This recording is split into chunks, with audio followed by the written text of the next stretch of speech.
Hello, everyone, and welcome to the Brownstone. I'm your host, Dr. Michele, and you are listening to Numbers Don't Lie. We learn to get out your feelings so you can make the best decisions for yourself, your family, and your business. Y'all, I have a special treat. I got somebody in the building that you may not know her today, but come like 10 years, you were like, oh yeah, that's the girl that I heard on Dr. Michele show.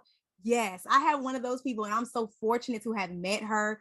She's actually a real life surgeon. Like, how many of you can say you know a surgeon? I think she's the first one that I can say I know personally. But what actually makes me remember her the most is yes, she has these accolades. And I promise you, I learned something new that she's doing like every time I talk to her. But in everything that she does, she has such a heart for people. I mean, like structuring business entities, thinking about people and how she can help people. I'm like, people ain't doing that. Most of the time, we're looking out for our own bottom line, but she really does care about the people that she's going to serve, as well as those that she's going to work with. Brownstone family, please welcome Dr. Tracy Short. Hello, Brownstone family. Yes, I'm super excited to be here. So glad you came. Y'all, she's a busy lady. So the fact that she's here is a big deal. Yes, I feel like Clark Kent and Superman. It's like, let me get my scrubs off and get podcasts ready for the Brownstone family. And y'all, that's true because I have seen Dr. Tracy on calls and she is in the scrubs, hair up and everything. So that is so true, y'all. Yes. But I was like, I got to come correct for these Brownstone fam, you know. So tell us a little more about Dr. Tracy. Yes. So again, Dr. Michele, thank you so much for inviting me to be on the podcast because numbers don't lie. And so I'm like, yes, I will totally share my story. So Brownstone family, I am Dr. Tracy. I'm a board certified general surgeon. I am fellowship trained as an adult and pediatric burn surgeon, and I am America's burn surgeon. Hey. I am one of 9 Black burn surgeons in the country. Wow. And I practice here in Louisiana. And how Dr. Michele and I connected is that I have had this greater calling and purpose on my life that has really manifested in service businesses and a product business. And so, my whole thing is when I see a problem, I create a solution. It's kind of that surgeon in me, right? Surgeons like to fix, like now. And so I see a problem and I'm like, boom, how can we make it happen? So as I mentioned, I'm a burn surgeon. I've been doing that for the past 10 years. In that capacity, I've been leading hospital systems, creating research programs, and training and teaching nurses and medical students. And that's actually what brought me to Dr. Michele is my students expressed the need. They were having a hard time with housing. I remembered what it was like when I was going through training. And what did I do? I created a real estate business. I was like, well, look, I can help fix that. My patients had problems. Like everything I do to people causes pain and anxiety. Grown people cry and kids don't want to come and see me. So when I tried to figure out what could I do that would actually bring joy and make people happy, I created a skincare product, Dr. Shorty's Burn Butter. I created a camp. And, I take pediatric burn survivors to camp where they can learn to live in the skin that they're in. And so literally everything is about how can I leave things better than when I came. Wow. Y'all, I told her she was amazing. But Dr. Tracy, as you were just talking, you said, when I think of a problem, when I see a problem, you spring into action. You remind me of the type of person that God can really trust with things. It's just like, well, I can keep giving her more because I know she's going to do something with what I gave her. And a lot of times, sometimes we get stagnant or we realize why things aren't working. But it's just like, well, you didn't do what I told you to do. Like I already told you to do this and you're trying to do everything else but what I put in your hands to do. So it's just like whatever he put in your hands to do, whatever problem he allowed you to experience, he knows he can trust you to create a solution. And I love that for you. want it for the world, okay? Thank you. Yes, I'm using my talents. I love that. So there may be some, medical aspiring medical professionals, or maybe their parents even listening. Could you tell us about what inspired you to even become like Dr. Tracy? Yeah. So the crazy thing is I do not know a time when I did not see myself being Wow. a doctor. I get to, still talk with my grandma, and she tells me about even when I was 5 and people would ask, oh, what do you want to be when you grow up? I was never, I want to be a ballerina, or I want to be a princess, or I want to go to the moon. Like, I have always said I wanted to be a doctor, and I don't know where it came from, except for the fact that we had good doctors growing up. And so when I first started, I wanted to be a pediatrician, but I think every kid probably starts off wanting to be a pediatrician, because that's the only doctor you really come into contact with as a child. And then it evolved. I wanted to do women's health. And then I thought about family medicine. And when I got into the OR and was like, I can actually fix a problem. Like, I don't have to be dependent upon, did this person take a medicine? Did they do as instructed? But like, can I fix it? And then done.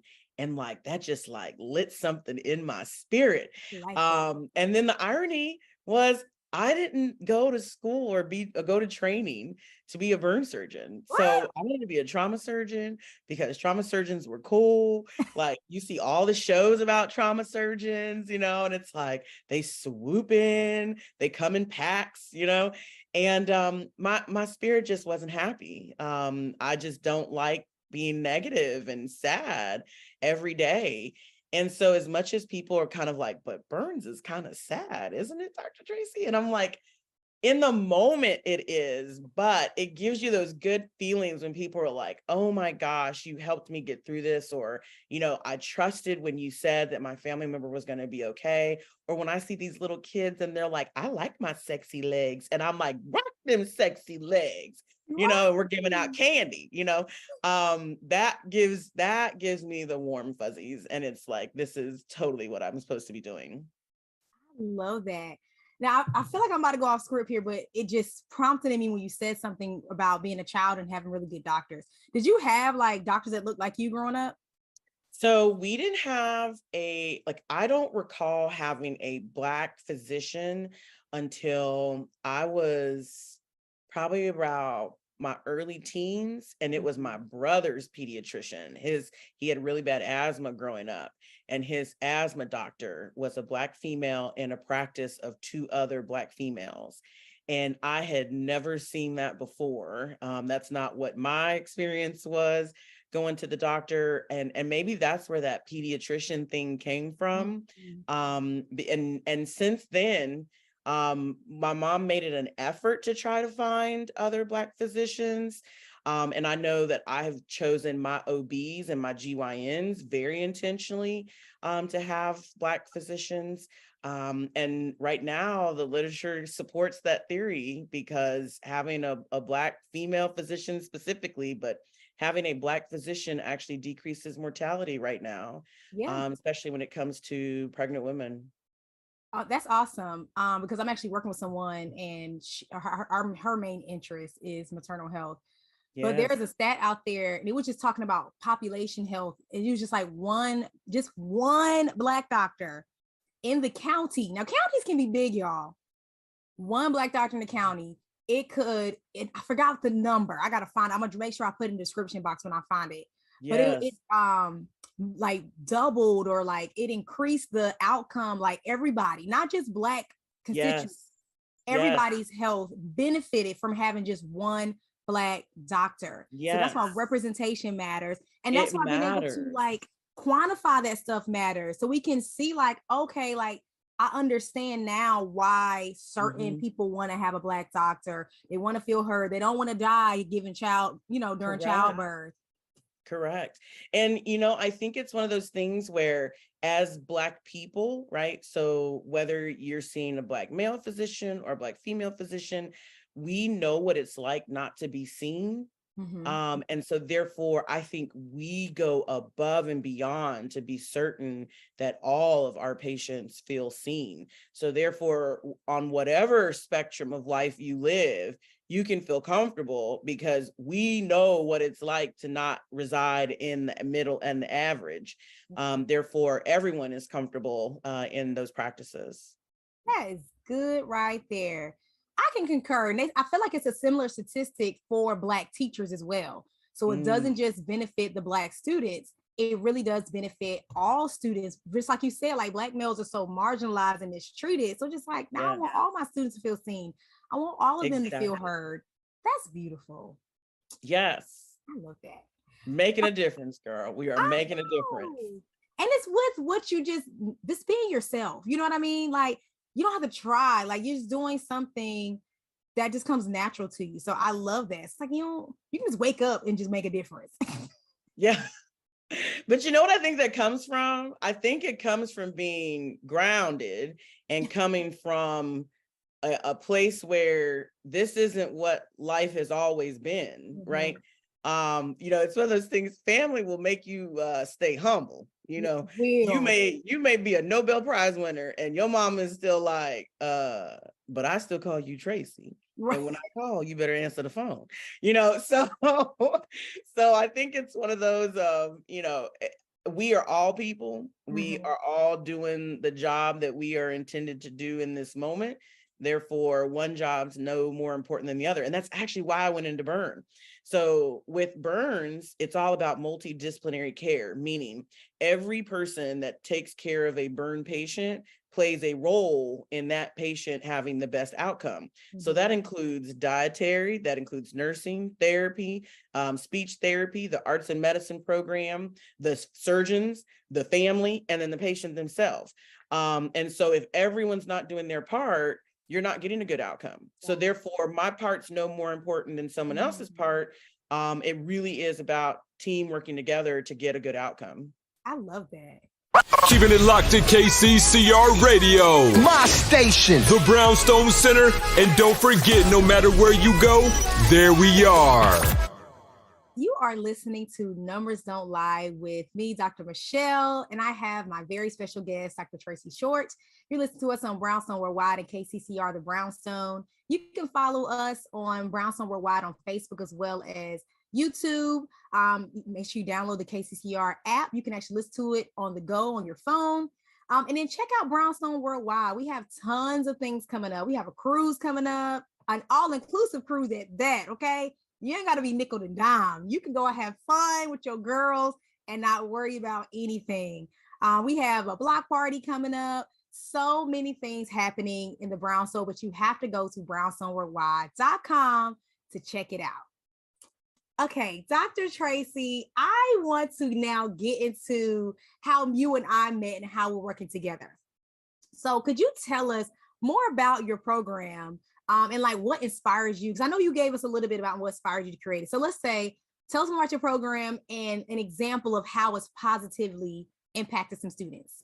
Yeah, so, one of the things that I think played the biggest role is recognizing that we can truly walk in our purpose and make good professional decisions when we're not chained by student loan debt and student loan burden. And so one of the things that I have heard over and over and over is people choosing what they want to do in life, not based on what they feel called to do and what gets them up in the morning and what they would do for free, but for what is that profession that will help get me out of this student loan burden the fastest.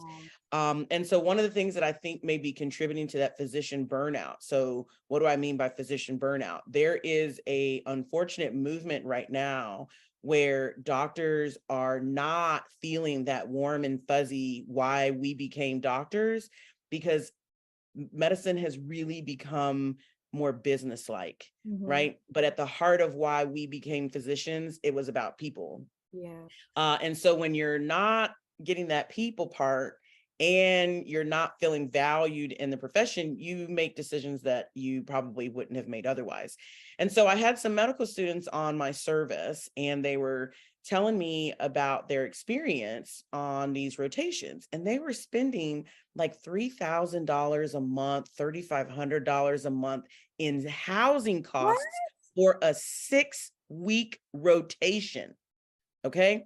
Now, the average medical student burden when it comes to student loans, I believe, is around $275,000 is what you come out of training with, right? But majority of that is from housing and What? living related expenses, because Yeah. unlike most grad programs, you don't work when you're in med school. Right. You are truly reliant on student loans, or for those of you who didn't have to worry about student loans, maybe you got that extra, monies coming in from the parents, the trust funds, the, whatever, believe me, I'm trying to make it that way for my nephews, right? I'm like, no love lost. But the truth of the matter is a large amount of money is spent on housing costs. And when I'm thinking about how can we justify a person who's making no money to spend $3,500 every 6 weeks, that just doesn't make sense to me.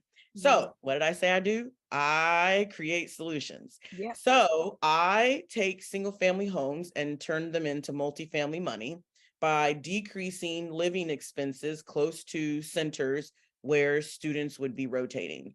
And so I started the concept with a single student just to test it. I polled them to find out, would they be amenable to sharing a house and having housemates?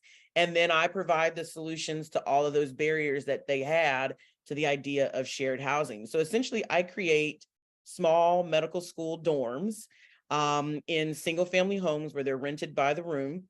It provides for all of their utilities, so they're not turning on utilities, paying deposits, and then moving in 6 weeks. It's got furniture, so they don't have to, scour Craigslist. And it keeps them from pulling up on some shady spots that they found online and walked into a house that had no locks on any doors. And, as a 20-something-year-old female sharing a house with a stranger, that's not safe. And we need to do better.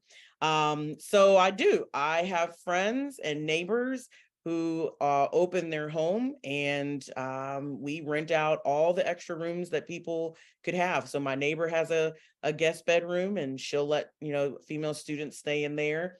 I've now made it to a total of 10 doors in 3 properties that I have available. And right now we're looking at expanding into 2 other cities outside New Orleans and in Philadelphia.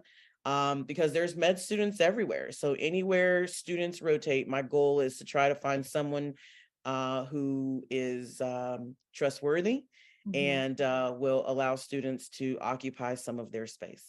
I love that. And while we're on this topic, just in case you don't make it to the end of this episode, Dr. Tracy, for those of you that are listening that said, man, I have extra space, I live near, not too far from a medical center, how can I get involved? How can they reach out to you? Yes. So I am looking to expand that network, because the bigger I can expand my network, the more students that can be impacted. And then the more physicians that are out there to help and serve the Brownstone community. So if you go to helpstudentslivcheap.com, there will be an online survey. When you click the survey, I will appreciate that information. The team will reach out, and then we will work with trying to connect you with a good fit. We can help you if your room is already ready, or let's say you're like, oh, my house doesn't look like HGTV. That's all right, boo. We got you. We can help get it where it needs to go. If it's already ready, then hey, reach out. So helpstudentslivcheap.com. I love that. I mean, I was like, oh, do I live near somewhere? And I actually do. Like here in Columbia, South Carolina, we have a medical center. It's right next to the VA. So we have the med school. Then literally, I think they can walk to each other. Yes. Yeah. So here's an interesting tip, right? Numbers don't lie. Mm-hmm. So I love procuring education in all places. And I was watching a TED Talk, and a gentleman was talking about utilization of space in our homes. Mm-hmm. And regardless of your home's size, the average household only utilizes 50% of the square feet of the home. So I all those guest bedrooms that people were saving for family to come, all don't those come. dining rooms for the Thanksgiving dinners you didn't hold, there is space.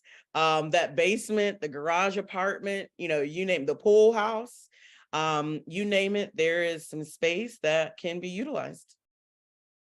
I love that, but you're right. We say we want a house and then we won't invite nobody over. I'm kind of You're like, guilty. nah, I'm done with them.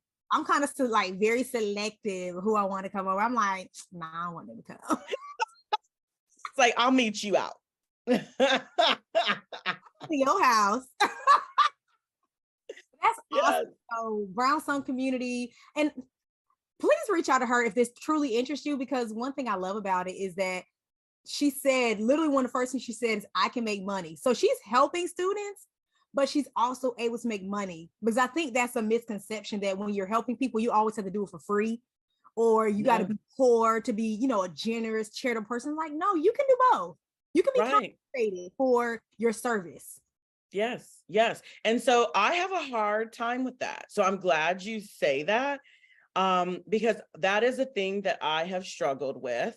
And so what I looked at it is I can't provide a service to make it easier and better if I can't keep things running and operating, because I'm trying to do it for free.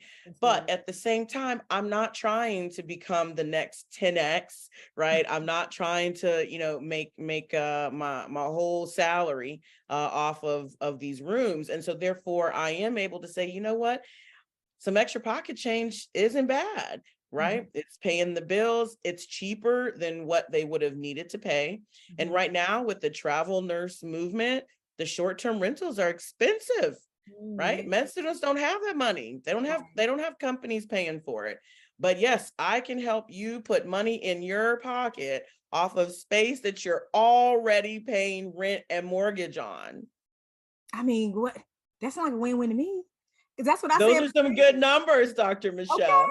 That's what I say about data. I'm like, you already have it. Let me help you make money with it. Like, yes, you already have it. Yes. So talk to us about how we met, and how we ended up working together, because you were like, I really want to quantify the impact of this program, because I don't think people really understand all of what you do with these students. So talk to us about, why is that so important to be able to say this is the impact that we're making on these students? Right. So the first and foremost, right, that's the name of the podcast, the numbers part. So if we can show that by providing housing that is affordable, and I can now decrease that student loan burden so that we have more physicians that are going into primary care, more physicians that are going into the specialties that are deemed or don't make as much as some of the more specialized fields. Remember, you said you only needed one per county. So imagine if your hometown had that one who could not make the choice to do something because they were on the fence about, can I pay back my student loan debt? So the first thing that we met was, how can I quantify, do we save them money? How much money do we save them? And then on the back end, did that savings help you make a decision that you wouldn't have made otherwise? And so, we were geeking out over the numbers, because that's what we do. And, one of the things that, Dr. Michele then took it that next one, she goes, well, what about, did this affect their work power? Did it affect their decisions? And so one of the things that I did, and didn't even realize the impact of it, was we do almost mentoring and coaching with the students that are in the program. So I've written letters of recommendation for students that have come through. We've had casual conversations about the business side of medicine. So what's not known is that oftentimes physicians are taken advantage of when we enter into the workforce. Because remember, docs have not really worked before we finished training. We went to high school. We went straight from high school into college. Many did not work because the studies are very rigorous. We went straight from college into med school into training. So that whole real world experience is lacking by many health professionals, and the systems, the hospital administrative systems, they know this. Wow. And so unfortunately, the data about how many people are in their first job after 2 to 3 years is pretty low, because we get into the business of medicine, and it's not that art and science of medicine that we were taught. And so one of the things that these students in my program, we talk about the business. That way you're not blindsided the very first time you go to find your first job. We talk about contracts. We provide the books that provide the education beyond the education, right? And so my goal is really to prepare these students for what being a physician is really like. So not only can they save money, not only can they have a safe, clean home to live in while they're in this learning environment, but they're also better prepared when they come out. Wow. Yeah. Whoo, child. Y'all getting a piece of the conversations that Dr. Tracy and I get to have. And I tell y'all every single time, I'm like, she is so awesome. So again, if Thank this you, girl. is speaking to you, and you know you want to be a blessing to students, you have a heart for young people, please reach out to Dr. Tracy. I mean, because what she said is not only just the saving money through housing. We're talking about what we call in epidemiology, it's called social capital. And that's that thing where it's like it's not what you know, it's who you know type of thing. That's what it's called. It's like I'm connected to you, so I'm able to get here. And so that social capital can't be bought. It's that proximity that we're talking about. It's that knowledge that they get to learn outside of school that helps them even more than some of the content they learned in school. So yes, again, I'm probably gonna keep saying this to the rest of the episode. We almost at the end, but Preach, yeah, sis. You got an amen. Yes. Okay, real quick. Tell us what's next, because you got some big things happening. Give us a little sneak peek of what's up of your sleeve. So remember, I'm a solutions gal. And so I am a burn surgeon, and I've recently, for the past 6 years, have developed this niche in taking care of people who probably have close to being the worst traumatic skin condition that is out there. And people think burns are bad, and they are. But I also take care of a group of people who have a disease called hidradenitis suppurativa. Yes, it is a mouthful. I don't expect you to remember it. It just goes by HS. So I take care of this group of patients that there's no specialty that's designated for taking care of them. And one of the things I've discovered over this 6 years is there's some similarities to how I take care of my burn patients that is improving the quality of life for these HS patients. So on the horizons, you may be finding a special place where people who have traumatic skin can come, and 1, they can get care, and 2, they can actually now help to guide where the field of traumatic skin management is going. Wow. So stay tuned. The updates will be at Dr. Tracy MD on Instagram. But the Traumatic Skin Institute is coming soon. Details will be revealed. I'm excited. If you have HS, if you've previously been burned, if you've got issues with scarring, like this will be the place for you to find some guidance and help. I love that. Dr. Tracy, thank you so much for coming. Tell us, if they didn't hear it, how can they find you? Yes. So the easiest way to get in touch is at Dr. Tracy MD. I am on all social platforms, but IG is my fave right now. I will actually get back to you. You can send some DMs and they will actually get replied to. So at Dr. Tracy MD is how you can find out what's the latest. And I look forward to hearing from all of y'all. And that's Tracy, Tracee. Okay, because you know Tracy spelled by 5 different ways. She got You're right. And you can find me, Dr. Michele, on Instagram. That's one of my favorites too, at Mogul Beginnings. That's MOGUL, Mogul Beginnings, Instagram and Facebook. A little bit on TikTok. I just be scrolling, but you know, if you find me there, we connect. But you also want to check out Brownstone Worldwide. I got some articles. I actually got something coming out. I'm going to be on the cover of the next edition. Oh, Girl. So y'all heard it here first, okay?